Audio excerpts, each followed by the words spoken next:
आज हम पढ़ेंगे निबंधात्मक जो परीक्षा है, ठीक है, ऐसे टाइप टेस्ट। देखो, जो निबंधात्मक परीक्षा है उसका जो परिचय है वो सबसे पहले पढ़ेंगे।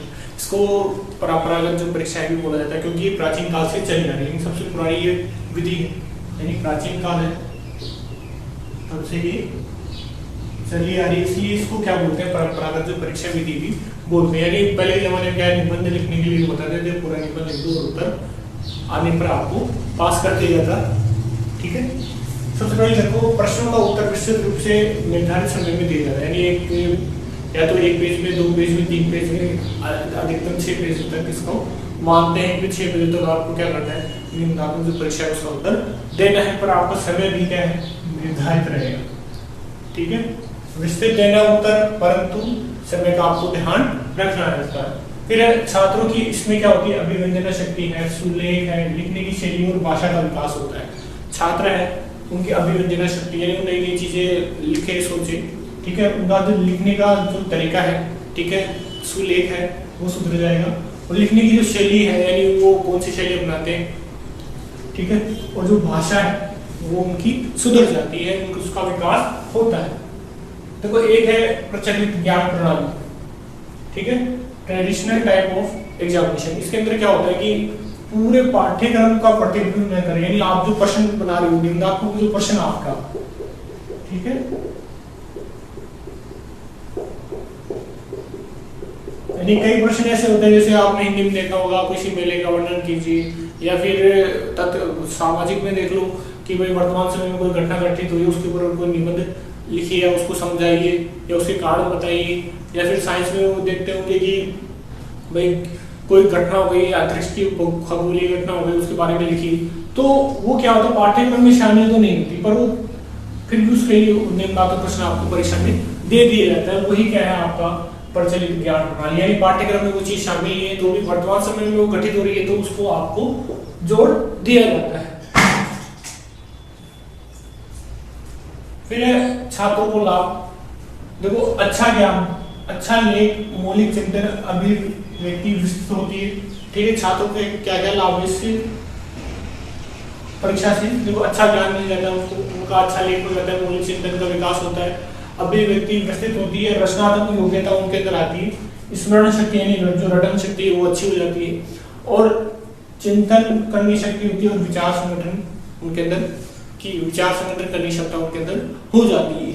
ये सब अगर उनको अंदर आ जाए छात्रों को, फिर इससे लाभ होता है कि उनको पूरे में से पूरे 10 नंबर मिल जाते हैं। फिर परीक्षा का आयोजन। देखो, इसका आयोजन आंतरिक, बाह्य और व्यक्तिगत तौर पर कर सकते हैं। आंतरिक यानी कक्षा के अंदर, बाह्य यानी कक्षा के बाहर जाकर, यानी दूसरे विद्यालय में जाकर परीक्षा का आयोजन करा सकते हैं। और व्यक्तिगत एक पर्सनल बच्चे को लिखने के लिए तुम इस पर कोई समस्या है या कोई जानकारी है या कोई निबंध है, उसके ऊपर निबंध का प्रश्न आप उसको दे सकते हो। इसके अंदर आत्मगत यानी सब्जेक्टिव जो एलिमेंट है वो मुख्य होता है, यानी वो व्यक्ति अपनी जो सोच है, यानी मैं क्या सोच रहा हूँ वही उसके अंदर लिखता है। इसका जो स्वरूप होता है परीक्षा का, तथ्यात्मक होता है और व्याख्यात्मक, यानी तथ्य इसके अंदर जितने आप लिखोगे उतने ही अच्छे आपको अंक मिलेंगे, और जितनी अच्छी व्याख्या करोगे उतने ही अच्छी आपको अंक मिलेंगे। निबंधात्मक जो प्रश्न हैं उनके जो प्रकार है उनका हम अध्ययन करेंगे। देखिए, हमने 7 प्रकार माने और भी आप ज्यादा बना सकते हो, ठीक है। पहला है वर्णनात्मक प्रश्न, दूसरा है व्याख्यात्मक, तीसरा विवेचनात्मक, और चौथा है परिभाषात्मक, पांचवा है तुलनात्मक, छठा है आपका आलोचनात्मक, और सातवां है विश्लेषणात्मक। जिसमें जो पहला है वर्णनात्मक, इसमें क्या होता है, किसी घटना, तथ्य या प्रक्रिया का वर्णन करना होता है। क्या करना है, वर्णन करना है। वर्णन 2 प्रकार से कर सकते हैं, प्रश्न संक्षिप्त वर्णन कीजिए या विस्तृत वर्णन कीजिए। संक्षिप्त में 1 पेज का, विस्तृत में आप 5-6 पेजों का कर सकते हैं।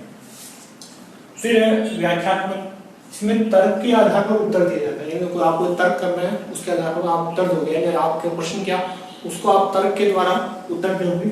ये क्यों है, प्रश्न किया गया क्यों है, और व्याख्या कीजिए, तो आप उसकी व्याख्या करोगे, तर्क दोगे हमें क्यों है, इसका उत्तर इसलिए, ठीक है, क्योंकि या फिर इसलिए है, फिर उसकी आप व्याख्या करोगे। फिर विवेचनात्मक, देखो इसमें वस्तु, घटना, तथ्य, प्रक्रिया का वर्णन किया जाता है, इसमें विवेचन होगा, ठीक है। यानी ऊपर वाली जो चीज है वर्णनात्मक का जैसे ये विवेचनात्मक, पर इसमें क्या करना है, साथ में क्या चीज जोड़ दी, गुण और दोषों का भी वर्णन करना होता है, यानी किसी चीज की विवेचना करने का मतलब हो गया उसके गुण दोष भी आपको बताने आएंगे और इसका वर्णन भी करना होगा। फिर है परिभाषात्मक। इसमें देखो वस्तु, तथ्य, घटना या प्रक्रिया के स्वरूप के संबंध में निश्चयात्मक रूप, यानी उसका स्वरूप आपके सामने कैसा भी है, टेढ़ा बेढ़ा बिखरा हुआ है, ठीक है, उसको एक संगठित रूप देना है, यानी आपको एक उसको निश्चयात्मक रूप जानने का प्रयास के लिए जो उत्तर दिया जाता है वो क्या हो जाएगा, उसका जो प्रश्न होगा परिभाषात्मक प्रश्न होगा, यानी आप किसी की परिभाषा कीजिए तो आप उसका एक निश्चयात्मक रूप दोगे उस शब्द को या उस समस्या को या उस प्रकरण, ठीक है।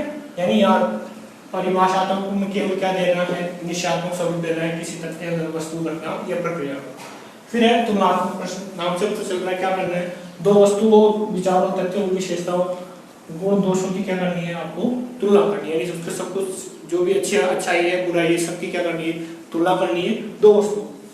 फिर है आलोचनात्मक। इसमें विचार, तथ्य, घटना, प्रक्रिया की उपयुक्तता का मूल्यांकन करना है उद्देश्य आधारित, यानी आप उसका मूल्यांकन करोगे किसका, कि विचार सही है या नहीं है, तथ्य सही है या नहीं है, घटना सही है या नहीं है, प्रक्रिया सही है या नहीं है। उपयुक्तता यानी उसकी वास्तविकता देखने की वो अच्छी बात है, गलत बात है, यानी उसका मूल्यांकन आपको करना है, उसकी आलोचना करनी है, इसमें आलोचनात्मक प्रश्नों के अंदर।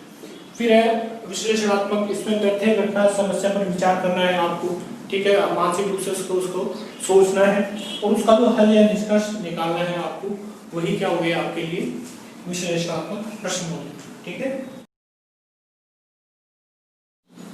निबंधात्मक जो प्रश्न है उनकी जो गुण है और उपयोगिता है, ठीक है, यानी मेरिट्स एंड यूटिलिटीज ऑफ ऐसे टाइप क्वेश्चंस, इनको हम देखेंगे। देखिए सबसे पहली है छात्र की भाषा शैली एवं सुंदर लेखन कला, यानी का विकास होता है, यानी छात्र की भाषा शैली, यानी वो एक निबंध लिखता है तो उसमें बहुत सारे वो शब्दों का प्रयोग करता है, यानी 300 शब्दों का प्रयोग करो या 200-250 शब्दों में उसको निबंध लिखना होता है, तो वो नई जो भाषा शैली है यानी जो नए शब्दों का प्रयोग करता है और उसकी भाषा शैली का विकास होता है, और 3-4 पेज लिखेगा वो तो उसके कम से कम क्या होगा, लेखन कला है वो उसकी सुधर ही जाएगी।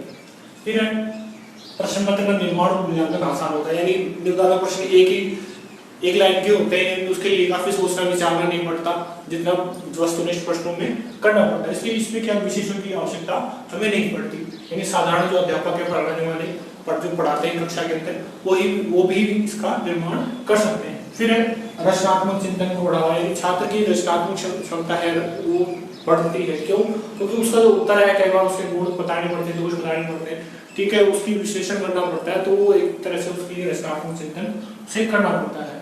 फिर छात्र निबंध लेखन शक्ति का विकास, यानी उसको 5-6 पेज या 3-4 पेज या 300 शब्दों में उत्तर देना होता है, तो उसका जो निबंध लेखन की शक्ति है वो बढ़ जाती है, यानी उसको ये क्षमता उसकी विकसित हो जाती है, वो निबंध लिख पाता है। फिर है छात्रों की उच्च मानसिक क्रियाओं का मापन, यानी उस छात्र क्या सोचता है, क्या अगर उसकी लैंग्वेज है तो 300 शब्दों में वो पूरा पेज लिखेगा, 2-3 पेज, तो उसके अंदर जितनी भी भावनाएं हैं वो सब वो कई बार अपनी भावना भी उसके अंदर जो प्रश्न का उत्तर है उसमें निम्नांकित में लिख देता है, इसलिए जो मानसिक क्रियाएं हैं उसके बारे में उसकी पता लग जाता है। हाँ, छठा है प्रश्न पाठ्यक्रम पर आधारित हुआ आवश्यक है, यानी एक तरह से ये विस्तृत पाठ्यक्रम को अपने अंदर समाहित करती है निम्नात्मक परीक्षा प्रणाली।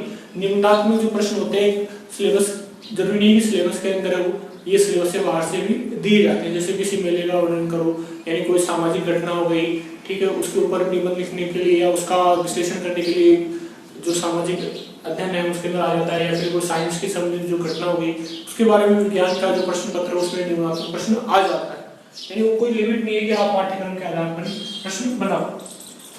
फिर एक समय में सामूहिक परीक्षण हो जाता है, जिस समय के बच्चों की साधन की शक्ति ईंधन की बचत होती है, यानी एक ही समय के अंदर आप बहुत सारे प्रश्न बच्चों के ऊपर इसका आयोजन करवा सकते हो। निम्नात्मक परीक्षण पुनर्मूल्यांकन संभव, यानी आप जो उत्तर होते हैं विद्यार्थी लिख कर देते हैं और विस्तृत रूप से देते हैं, तो आप दोबारा उनका पुनर्मूल्यांकन कर सकते हैं। दोबारा भी कोई अगर कोई लगता है कि भाई उत्तर जांचने में कोई गलती हुई है तो छात्र भी बोल सकता है, अध्यापक भी इसके बारे में बोल सकते हैं और उसका पुनर्मूल्यांकन किया जा सकता है। फिर मापदंड से न्यायपूर्ण से योग्यता मापन, यानी ये इसके एक माने बने हुए कि भाई इतने पेज आपको लिखने होंगे या फिर 300 शब्दों में उत्तर देना है, ऐसे देना है, उसके कारण गुण दोष और समस्या के बारे में बताना है या उपसंहार करना है, तो मापदंड के अनुसार आप उत्तर दोगे तो ये आपको क्या है सही उत्तर के पूरे नंबर मिले। निश्चित समय में कार्य करने की आदत का विकास है। ये एक समय निर्धारित होता है कि भाई आपको 300 शब्द में उत्तर तो लिखना है और आपको 20 मिनट या 30 मिनट का समय दिया जाता है। ठीक है, इससे क्या होता है कि छात्रों में हर कार्य करने की आदत रहेगी, इतने समय में ये कार्य करना है, तो विद्यार्थी की इस आदत का विकास होता है कि समय के अंदर ही क्या है कार्य पूरा करना है जो समय उनको दिया गया है। फिर छात्र उत्तर देने में स्वतंत्र होते हैं, यानी छात्र अपनी मर्जी से अपनी जो अभिव्यक्ति है उसके आधार पर देते हैं। ऐसे नहीं कि गुरुजी ने बताया उसी को रट्टा मारकर लिख दिया, ऐसा नहीं। उसकी जो खुद की पर्सनल सोच है, उस व्यक्तिगत सोच है, वो भी उसके अंदर वो जोड़ता है, यानी वो स्वतंत्र रूप से उसके अंदर उत्तर देता है। फिर छात्र के स्वयं के विचार अभिव्यक्त होते हैं, यानी छात्र है वो खुद से क्या सोच रहा है, उसका क्या दृष्टिकोण है, वो भी अपने अनुसार बताता है। ऐसे नहीं गुरुजी बोल रहे हैं वही सच है, नहीं, वो वास्तविक जिंदगी के अंदर उसने क्या देखा है, वो क्या महसूस करता है, वो उसमें उत्तर में लिख सकता है। फिर शिक्षार्थी की स्मरण शक्ति, कल्पना शक्ति, चिंतन शक्ति, विश्लेषण शक्ति, विचार शक्ति, कौशल शक्ति, तर्क वितर्क की शक्ति का विकास होता है। एक तरह से उसकी जो मानसिक जो क्षमता है वो विकसित होती है और मस्तिष्क भी उसका विकास करता है। फिर अभिव्यक्ति के साथ अर्थग्रहण संभव, यानी वो अपने विचार अभिव्यक्त कर रहा है तो साथ साथ उस जो जिस विषय पर वो निबंध लिख रहा है या फिर व्याख्या कर रहा है, वर्णन कर रहा है, उसके बारे में उसका जो अर्थग्रहण भी वो खुद ही साथ साथ करता जाता है। जो चीज वो लिख रहा है, ठीक है, वो अभिव्यक्त कर रहा है अपनी बात, उसी को वो साथ साथ अर्थग्रहण भी कर रहा है, यानी साथ साथ सीख भी रहा है और अभिव्यक्त भी कर रहा है। फिर निम्नात्मक प्रश्न आसानी से समझाए जा सकते हैं, यानी निम्नात्मक जो प्रश्न होते हैं उनको व्याख्यान के द्वारा, वर्णन के द्वारा, आसानी से विश्लेषण के द्वारा समझाया जा सकता है और जो उत्तर जो पढ़ेगा या जो कॉपी जांच करेगा उसके आसानी से समझ में वो आ जाते हैं। ठीक है, फिर सभी विषयों के लिए सार्थक है, यानी सभी विषयों के लिए उपयुक्त माने जाते हैं, यानी कोई सा भी विषय हो सबके अंदर निम्नात्मक प्रश्न अनिवार्य रूप से अपनाए जाते हैं इस परीक्षा प्रणाली में। ये लाभ है, इसके मेरिट्स है, गुण है। निम्नात्मक जो परीक्षा है, ठीक है, या निम्नात्मक जो प्रश्न है उनकी जो सीमाएं हैं, दोष है, उनका हम अध्ययन करेंगे।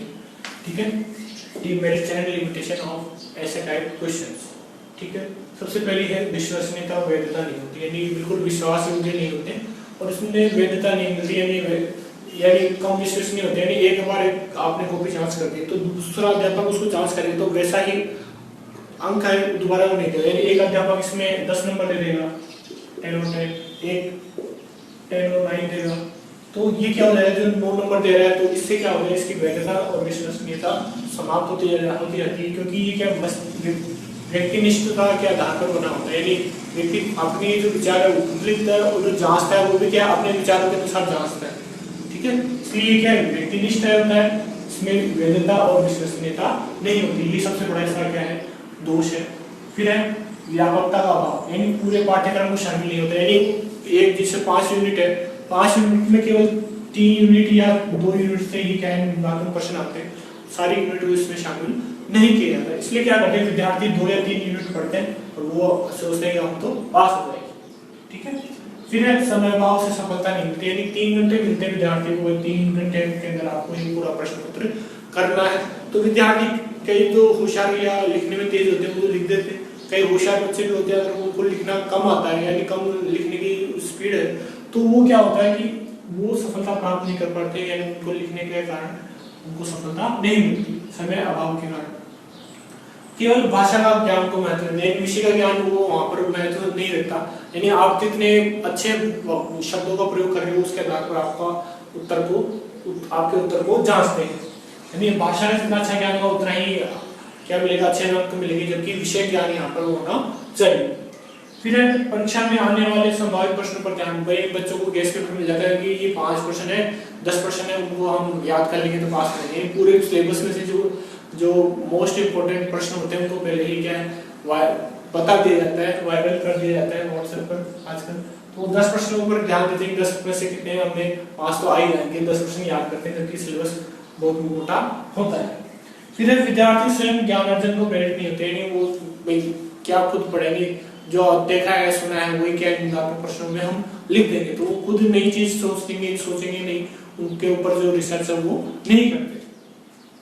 परीक्षा भवन में उचित और अनैतिक साधन प्रयोग, यानी बड़े प्रश्न होते हैं तो उनके क्या करते हैं, मुख्य मुख्य बातें वो हम लिख के ले जाएंगे और उनको देखकर कॉपी के अंदर लिख देंगे, तो वो पर्चियां बनाकर, ठीक है, वो अपनी जेबों के अंदर या फिर कॉलर के नीचे, बेल्ट के नीचे, जूतों में छिपा कर ले जाते हैं। तो वो अच्छी बात नहीं है, वो अनैतिक कार्य शुरू कर देते हैं विद्यार्थी यहीं से। फिर विद्यार्थी हीन भावना से ग्रस्त है, अगर उत्तर सही नहीं दे पाए या समय अभाव के कारण उत्तर पूरा नहीं हुआ, तो जो फेल हो गए विद्यार्थी उनके अंदर हीन भावना आ ही जाती है। फिर परीक्षा में पक्षपात की संभावना, परीक्षा में पक्षपात भी होता है, जो अध्यापक के अगर अच्छे बच्चों को तो अच्छे नंबर दे देंगे, ठीक है, या फिर परीक्षा का जो दृष्टिकोण है कैसा है, अगर वो पक्ष में सोचता है या विपक्ष में सोचता है, या फिर उसका स्वभाव कभी गुस्से के अंदर हो, कभी खुश हो, या कोई स्वभाव ऐसा हो कि सबको पास कर दे या सबको फेल करने वाला हो। मापदंड है उसकी, क्या मापदंड है इस उत्तर के, ठीक है, अगर उनको पार करेगा वो विद्यार्थी उसको तो मिल जाएंगे, और उसके खुद के जो मापदंड बनाए उसको अगर विद्यार्थी पार नहीं कर पाएगा तो उसको फेल कर देगा। उसके खुद के विचार भी क्या उत्तर जांच के अंदर मायने रखते हैं। फिर परीक्षा से पूर्व अनियमित अध्ययन से स्वास्थ्य में गिरावट, यानी विद्यार्थी को होता है कि मेरे को 10 प्रश्न तैयार करने हैं, तो वो पूरी रात 4-5 दिन या 7 दिन लगातार रट्टा मारता है, ठीक है, तो उसके स्वास्थ्य में क्या होती है, गिरावट होती है। अगर पहले से ही अगर शुरुआत से ही वो उनको याद करता ज्यादा प्रश्नों को, तो उसके स्वास्थ्य में गिरावट नहीं होती, उसको सारे प्रश्न याद होते हैं। फिर प्रश्न यदि अस्पष्ट अनिश्चित, तो उत्तर भी क्या होंगे, अस्पष्ट अनिश्चित होंगे, उनके उत्तर भी सही नहीं मिलेंगे। यदि प्रश्न की भाषा है वो सही होनी चाहिए, तो ही आपको सही, स्पष्ट और निश्चित उत्तर मिल पाएगा। फिर है मूल्यांकन का विशेष मापदंड नहीं होता, यानी कोई विशेष मापदंड नहीं है, अध्यापक अपनी मनमर्जी से चेक करता है, कोई विशेष रूप से कोई परफॉर्मा नहीं दिया होता कि आपको ये जांच करना है, यानी मुख्य रूप से जो उत्तरमाला आती है उसके अंदर मुख्य पॉइंट्स लिखे होते हैं, उन पॉइंट्स के आधार पर अध्यापक को जांच करता है। फिर छात्र आत्मविश्वासी से भाग्यवादी बन जाता है, यानी छात्र को पता है कि 10 में से 5 प्रश्न आएंगे तो मैं क्या 5 प्रश्न निकल लेता हूँ, नहीं, वो आत्मविश्वास नहीं होता। अगर उसका आत्मविश्वास कब होगा, जब वो पूरी किताब याद कर लेगा तो ही उसमें आत्मविश्वास आएगा, वो क्या है, भाग्यवादी बन जाता है। 10 में से 5 आएंगे, 10 में से 5 आएंगे, तो वो क्या होता है, भाग्य के आधार पर सोचता है कि अगर 10 में से 5 नहीं आए तो फिर हो जाएगा, ये फिर वो भाग्यवादी बन जाता है। फिर है ज्ञानोपार्जन नहीं केवल परीक्षा उत्तीर्ण उद्देश्य, यानी ज्ञानोपार्जन उद्देश्य नहीं होता कि भाई मेरे को ज्ञानोपार्जन करना है, केवल निम्नलिखित प्रश्नों को रट्टा मारता है और परीक्षा उत्तीर्ण करने की सोचता है, वही क्या हो जाता है, उसका उद्देश्य हो जाता है। फिर है प्रश्नों की पुनरावृत्ति अधिक होती है, यानी प्रश्न है मेरे पिछले साल या पिछले साल उससे पिछले साल जो प्रश्न आए हैं वही रिपीट होंगे इस बार, तो विद्यार्थी उसके आधार पर भी क्या सोचता है कि मेरे को ये प्रश्न याद करने, ठीक है, 15-20 प्रश्न हो गए थे यार, ये रिपीट होते सब रहते हैं हर साल, उन्हीं को याद कर लिया, पूरा सिलेबस को याद नहीं करता, उन्हीं जो पुनरावृत्ति जिन प्रश्नों की हो रही है अधिक उन्हीं को याद करके उत्तीर्ण हो जाता है। इसमें समय श्रम का व्यय होता है जांच कार्य के दौरान, यानी अध्यापक के सामने बड़े बड़े बंडल होते हैं कॉपियों के, उनके अंदर बड़े बड़े उत्तर लिखे होते हैं, तो अध्यापक जो जांच करता है उसका समय भी और श्रम भी काफी ज्यादा व्यय होता है, क्योंकि कई जो विद्यार्थी होते हैं अंडर बातें उसमें लिख देते हैं ताकि कि अध्यापक नहीं पढ़े और उसको ऊपर से ही देख कर क्या नंबर दे दें, तो वो अच्छी बात नहीं। फिर छात्र अनुमान इच्छा अनुसार उत्तर देते हैं, छात्र अपनी इच्छा अनुसार उत्तर देते हैं, अनुमान से उत्तर देते हैं, कई बार उनकी तैयारी पूर्ण नहीं होती तो वो इसी का विधि का प्रयोग करते हैं कि अपनी इच्छा अनुसार कुछ भी लिख दिया, ये अनुमान से उत्तर देते हैं, क्योंकि भाई 10 में से 5 नंबर तो अध्यापक दे ही देगा, ठीक है। फिर व्यवहारिक ज्ञान स्वभाव नहीं, क्योंकि उत्तर की वो देने की सीमा नहीं होती, यानी उत्तर आपको 3 पेजों में देना ये नहीं लिखा होता, वहां लिखा होता है आपको 300 शब्दों में लिखना होता है, यानी विद्यार्थी 300 की जगह 500 शब्द लिखे आते हैं, ठीक है। ये सोचने की प्रवृत्ति होती है कि भाई जितना ज्यादा कॉपियां भर देंगे उतने अच्छे नंबर मिल जाएंगे, या फिर जितनी ज्यादा पेज भरेंगे अध्यापक अपने आप ही नंबर देगा, ठीक है। तो व्यवहारिक ज्ञान नहीं मिलता वहां पर, ये इसकी सीमाएं हैं। निम्नलिखित जो प्रश्न है या फिर जो परीक्षा है उसमें क्या सुधार करें, यानी उसके सुधार के जो उपाय है उनको हम 3 हिस्सों में पढ़ेंगे, ठीक है। मेजर्स टू इम्प्रूव ऐसे टाइप क्वेश्चन या टेस्ट। पहला है निम्नलिखित प्रश्नों में सुधार, जो प्रश्न है उसके अंदर हम क्या सुधार करें ताकि वो सही हो पाए, और दूसरा जो प्रश्न पत्र है पूरा, ठीक है, जो पूरा पेपर आपने बनाया है उसके अंदर हमने क्या क्या सुधार करना है वो हम पढ़ेंगे, और उत्तर पुस्तिका की जो मूल्यांकन है यानी को जो अध्यापक उसको कैसे जांच करें, ठीक है, उसको कैसे जांच करें उसके बारे में भी हम देखेंगे, ठीक है। जो निम्नलिखित जो परीक्षा है प्रश्न पत्र है उसमें क्या क्या सुधार करें। उसके अंदर देखिए जो पहला सुधार है निम्नात्मक जो प्रश्न है उसके अंदर हम क्या करेंगे, सुधार करेंगे। यानी प्रश्न क्या होना चाहिए, छोटे छोटे होने चाहिए, सरल और स्पष्ट होने चाहिए ताकि विद्यार्थी उनको समझ सके और उसका उत्तर हमें आसानी से दे सके। फिर प्रश्न सरल से कठिन क्यों होने चाहिए, पहले सरल आसान वाले पहले शुरुआत में देनी चाहिए, उसके बाद जो कठिन वाले जो प्रश्न है उनका निर्धारण करना चाहिए। पहले वो सरल मिल जाएंगे तो विद्यार्थी सरल उत्तर दे पाएंगे और जब कठिन आएंगे तो फिर वो कठिन का आराम से उत्तर दे पाएंगे। पाठ्यक्रम में वस्तुनिष्ठ प्रश्नों का निर्माण भी किया जाना चाहिए। पाठ्यक्रम में वस्तुनिष्ठ प्रश्नों का निर्माण करोगे इससे वो क्या प्रश्न क्या करें, संपूर्ण पाठ्यक्रम को अपने अंदर समाहित कर लेते हैं। यानी वस्तुनिष्ठ प्रश्न क्या करते हैं, जितना पाठ्यक्रम में 5 यूनिट है आपके 5 यूनिट को आप वो अपने आप में समाहित कर लेते हैं। यानी निम्नांक प्रश्न होते हैं वो केवल 1-2 यूनिट से ही आते हैं, पर जो वस्तुनिष्ठ प्रश्न सारी यूनिट से आते हैं। बुद्धि का भी परीक्षण करने वाले प्रश्न इसमें जोड़े जाने चाहिए। इसलिए केवल आप एक वर्णनात्मक प्रश्न दे रहे हैं, यानी बुद्धि का परीक्षण कर सके विद्यार्थियों की, यानी वो उसके ऊपर अपनी क्षमता के अनुसार बुद्धि बौद्धिक क्षमता के अनुसार उसका उत्तर दें। ऐसे प्रश्न का भी निर्माण किया जाना चाहिए। फिर परीक्षा है वो शिक्षा का साधन बने, यानी परीक्षा क्या बने, शिक्षा का साधन बने न कि साध्य बने, इसका हमेशा ध्यान रखें और इस तरह आप प्रश्नों का निर्माण करें। निम्नात्मक जो प्रश्न है ठीक है उनके अंदर हम ये जो परीक्षा है उसमें क्या क्या सुधार करें, उसी में दूसरा है आपका प्रश्न पत्रों में सुधार। यानी जो प्रश्न पत्र है क्वेश्चन पेपर आपने बनाया है ठीक है उसके अंदर आपको क्या क्या सुधार करने हैं वो आप इसमें पढ़ेंगे। देखिए सबसे पहले उद्देश्यों की जांच, यानी आप ऐसे प्रश्न बनाए जो आपके जो शिक्षा के उद्देश्य आपने बनाए हैं ठीक है, जो शिक्षा के जो उद्देश्य आपने बनाए उनकी जांच कर सके, ऐसे आपको प्रश्न बनाने होंगे, ऐसा आपको प्रश्न पत्र बनाना होगा। जो शिक्षा के उद्देश्य आपने निर्धारित किए, शिक्षा के उद्देश्य निर्धारित किए उनकी जांच कर सके। फिर पाठ्य वस्तु के महत्वपूर्ण बिंदुओं की जांच, ऐसे जो निम्नलिखित प्रश्न ऐसे होते हैं कि भाई 1 या 2 यूनिट से आते हैं, जबकि हमें प्रश्न ऐसे बनाने चाहिए जो जितने भी पाठ्य वस्तु है या पाठ्यक्रम है उसके जो महत्वपूर्ण बिंदु है उनकी वो जांच कर सके, यानी 1-2 के लिए सभी जो महत्वपूर्ण बिंदु उनकी वो जांच कर सके, ऐसे प्रश्न आपको रखने होंगे। फिर समग्र विकल्प में आंतरिक विकल्प, यानी कई बार एक होता है कि 10 में से आपको क्या करने हैं 5 प्रश्न करने हैं, जबकि इसके जगह क्या होना चाहिए कि 10 तो आपने प्रश्न दिए, इन्हीं के अंदर क्या करने हैं आपको पूरे 20 प्रश्न देने हैं, यानी एक प्रश्न के अंदर आपको 2 विकल्प देने हैं कि ये करो ये वाला करो ठीक है। आंतरिक विकल्प बड़ा सही रहता है, इससे क्या होता है कि पूरी यूनिट आ जाती है और विद्यार्थी क्या करते हैं कि 10 में से 5 करने तो क्या करते हैं शुरू की जो यूनिट होती है 3 वो याद करके जाते हैं। इसमें क्या होगा आंतरिक विकल्प में वो सारे यूनिट याद करेंगे, 5 के 5 यूनिट याद करके जाएंगे। आंतरिक विकल्प का ये फायदा होता है। फिर अंकों का वितरण दिया होना चाहिए, भाई ये प्रश्न है इसके इतने उत्तर है, ये प्रश्न है निम्नांक प्रश्न इसका उत्तर ये उत्तर इस प्रकार होगा। फिर जो अगर परिभाषा दी है तो उसके 5 नंबर, उसकी गुण विशेषता बताइए 10 नंबर, कुछ और चीज बताइए तो 5 नंबर, ऐसे 20 नंबर का वो उत्तर के अंक निर्धारित किए जाते हैं। स्पष्ट रूप से बताया जाना चाहिए कि लघुत्तम प्रश्न के इतने अंक है, वस्तुनिष्ठ प्रश्नों के इतने अंक है। फिर अगर निम्नांक प्रश्न है तो 20 नंबर का है तो किस प्रकार से वो है उसका भी अंक का वितरण आपको करना होगा। फिर है विभेदकारिता, यानी जो कठिन प्रश्न है वो भी होने चाहिए, औसत प्रश्न होने चाहिए, सरल प्रश्न होने चाहिए। इससे क्या होगा जो बुद्धिमान औसत और कमजोर छात्रों को हम वर्गीकरण कर पाते हैं ठीक है। फिर निर्देशन भी कुछ दिया हुआ होना चाहिए और निर्देशन हमेशा स्पष्ट रूप से होना चाहिए। प्रारंभ के अंदर देखो ऊपर लिखा होता है कि सभी प्रश्नों को करना अनिवार्य है, कार्य सुलेख में करें, सफाई से करें, ये सब आपको लिखना होगा। फिर कई बार क्या होता है विशिष्ट प्रश्न होते हैं उनके साथ भी आपको निर्देश देने पड़ते हैं, जैसे पाई का मान हो गया, ये उत्तर किस प्रकार से लिखना है, वो सारी चीजें आप बता सकते हो। यानी कोई ग्राफ हो गया, कोई मानचित्र हो गया, उसके बारे में स्पष्ट निर्देश अलग से आप दे सकते हैं प्रश्न के साथ।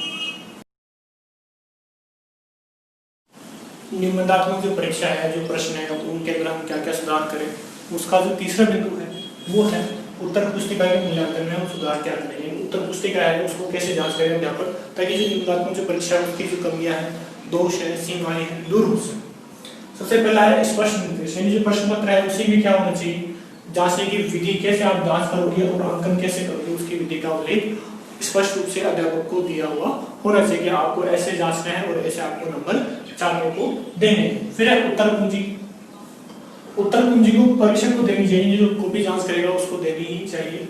और उत्तर की जो सीमा है, उत्तर का अंकन है, उसके बारे में बताना होगा अध्यापक को भी, इतनी आपको सीमा रखनी है और इतने ही इतना जो उत्तर आया है उसका अंकन, इसके इतने नंबर आपको देने हैं।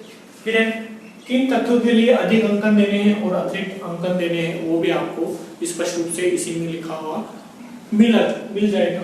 ठीक है, उत्तर कुंजी के अंदर अध्यापकों के लिए ये सब होना चाहिए।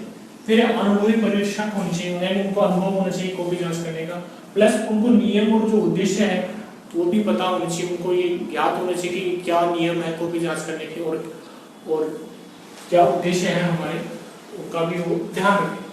फिर कुछ उत्तर पुस्तिकाओं को पढ़कर भी आप मापदंड बना सकते हैं, यानी 2-4 जो विद्यार्थी हैं होशियार या फिर जो कमजोर है उन सबको मिक्स करके आप उनको बड़े 5-6 उत्तर पुस्तिकाओं को, तो आपको पता लग जाएगा बच्चों का लेवल कितना है, उसके आधार पर भी आप उत्तर जांच कर सकते हैं। फिर वैज्ञानिक विधि से जांच और अंकन आप करें ताकि विद्यार्थी को सही अंकन हो पाए, अंकन यानी उनको सही प्रकार से जो नंबर है वो मिल पाए और उनकी तरक्की हो पाए। यानी छात्र नाम नहीं रोल नंबर लिखे उत्तर पुस्तिका पर, यानी छात्रों के नाम लिखने से क्या हो जाएगा तो व्यक्तिगतता आ जाती है, यानी ये छात्र होशियार है इसको पूरे नंबर देने के, ये कमजोर है इसको कम उत्तर दें, ऐसा नहीं। परीक्षा के दौरान कई विद्यार्थी होशियार बच्चे भी नहीं पढ़ पाते, कोई जो कम होशियार बच्चे होते हैं वो क्या होशियार बच्चे की तरह नंबर ले आते हैं पढ़कर। ठीक है, इसलिए हमेशा रोल नंबर से क्या होना चाहिए, उत्तर पुस्तिका पर अंकन होना चाहिए। फिर व्यक्तिगत पक्षपात नहीं करें, यानी कोई अपना जो प्रिय बच्चा है या कोई रिश्तेदार का बच्चा है उसको ज्यादा नंबर दे दे, किसी और को कम दे दे, ऐसा नहीं किया जाना चाहिए। यानी आपको जो प्रिय लगता है जरूरी है कि वो बच्चा परीक्षा में अच्छी तैयारी करके आया हो। कई बार जो शैतान बच्चे होते हैं वो भी क्या तैयारी करके आते हैं और अच्छे नंबर ले आते हैं। ठीक है, इस प्रकार हम कह सकते हैं कि जो निम्नात्मक जो परीक्षा है काफी अच्छी है, प्राचीन काल से चली आ रही है, और इसमें क्या होता है कि छात्र अपनी जो अभिव्यक्ति है उसका विकास कर पाते हैं, भाषा का विकास कर पाते हैं, समस्या का हल निकाल पाते हैं। निम्नात्मक जो प्रश्न है उसको जांचते समय दो विद्वान है उन्होंने सुझाव दिए, जिसमें जो पहला है रोज साहब, इन्होंने 3 सुझाव दिए। कितने दिए? 3। उसमें पहला है उत्तर कुंजी आपकी होगी वो उद्देश्य आधारित होनी चाहिए ताकि जो उद्देश्य की पूर्ति कर सके, यानी आप जो आपने उद्देश्य बनाए हैं उनका आप अंकन करके जांच कर सके। फिर प्रत्येक महत्वपूर्ण भाग यानी जो सिलेबस का जो महत्वपूर्ण भाग है उसके लिए अलग पृथक अंक होना चाहिए, यानी जो प्रश्न पत्र आपने बनाया है, ठीक है, अलग अलग यूनिट से लिया है, ठीक है, तो उसके प्रत्येक महत्वपूर्ण भाग के लिए अलग अलग अंकन होना चाहिए। जैसे अगर परिभाषा दी तो 5 नंबर, ठीक है, उसके मूल दोष बताए 10 नंबर, उसका समस्या का हल दिया है तो 5 नंबर, ऐसे 20 नंबर आप उसके अंकन करें। फिर एक प्रश्न को सभी उत्तर पुस्तिकाओं में एक साथ अंकन करें जिससे आत्मनिष्ठा कम हो सके। अगर आपके पास 10 कॉपियां हैं, 10 कॉपियों के अंदर आपको 10 बार एक साथ क्या करना है, आपको अंकन करना है उसी प्रश्न को, यानी एक ही प्रश्न को 10 कॉपियों में एक साथ चेक करना है कि 10 कॉपियों को अलग अलग एक साथ चेक करेंगे उन अलग अलग प्रश्नों के साथ। ऐसे नहीं 10 कॉपियां हैं, 10 बंडल रखे हैं आपके सामने, उन सब के अंदर आपको केवल किसका एक ही प्रश्न का को जांचना है, एक ही नंबर एक ही जो प्रश्न है उसको जांचोगे तो उससे क्या होगा, आत्मनिष्ठा कम होगी। तुरंत आपने प्रश्न देखा उत्तर दिए, उत्तर को जांचा और नंबर दिए, इससे आत्मनिष्ठा नहीं होगी। फिर एडविन हार्पर ने देखो क्या कहा है कि अंकन की जगह आप अनुस्थिति दें, यानी रैंकिंग दें, यानी 10 बच्चे हैं, 10 कॉपियां हैं तो पहले स्थान पे ये है, दूसरे स्थान पे ये, तीसरे स्थान पे, चौथे स्थान पे ये, यानी आप रैंकिंग दें नंबर की जगह। इससे क्या होता है, विश्वसनीयता बढ़ती है आपके निम्नात्मक प्रश्नों।